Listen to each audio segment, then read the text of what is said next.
अस्सलाम वालेकुम जी। की हाल ने वीरां दे? उम्मीद करना कि सारे ही भरा ठीक ठाक होणगे। ते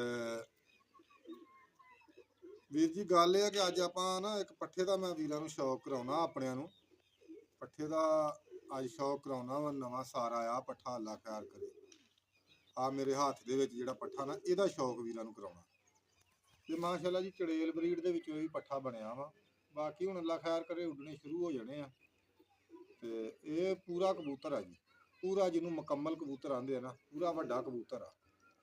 शौक वीरां नूं इस तो कराउणा कि नाले घड़ी क वीरां नाल गप शप ला लईदी है। ठीक है, जिहड़े खास कर मेरे परदेसी भरा ने ना ये उन्हां नूं आपां शौक कराईदा वा।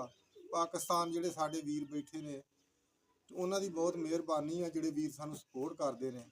बाकी वीर जी जिन्ने भी साडे तुसीं वीर जो खास कर जिहड़े मेरे चढ़दे पंजाब तो मित्र भरा ने, बहुत चंगियां चंगियां माशाअल्लाह ब्रीडां लई फिरदे ने।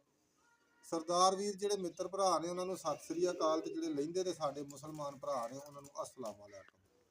ते गल यह कि वीर जी अज पट्ठे का मैं भरावां नूं शौक कराउणा। माशाअल्लाह अल्लाह खैर करे जी, तंदुरुस्ती सियाणे आंदे आ कि हज़ार नेमतां दे विचों एक नेमत हुंदी आ। हाल दी घड़ी माशाअल्लाह जी बहुत तंदुरुस्त कबूतर माशाअल्लाह अल्लाह खैर करे सार पार को अद्धे हो गए आ, अद्धे क जिहड़े ने इंशाअल्लाह सूद को निकल गए आ।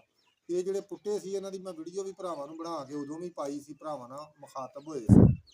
ते अज फिर मेरा दिल किया भी इस पट्ठे का ना वीरां नूं शौक कराउने आ।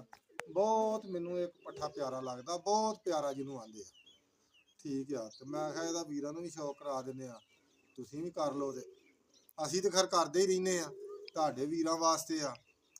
ते दूसरी गल ये कि आ बाजियां बूजियां माशाअल्लाह उड्डियां ने बथेरियां, आपां भी कोई जित्ते हैं 2 बाजियां। ते ओह्दे चों हरे भी है 1 अद्धी, कुछ उड्डण भी डईयां ने हले 1 2, ते अग्गों कुछ उड्ड शुरू हो जानियां ने 10 तरीक तो फिर। ते दुआ करियो कि अल्लाह पाक जिहड़ा ना फतेह देवे। ठीक आ, ते हुण वीर जी आपां भरावां नूं कराउने इस पट्ठे दा शौक, जिन्ने भी साडे वीर बाहर परदेसां च बैठे उन्हां वीरां नूं। ते दुआ करिया करो यार। गल दस्सां की आ, मैं इक्को गल जानना दोहरे शुरू कर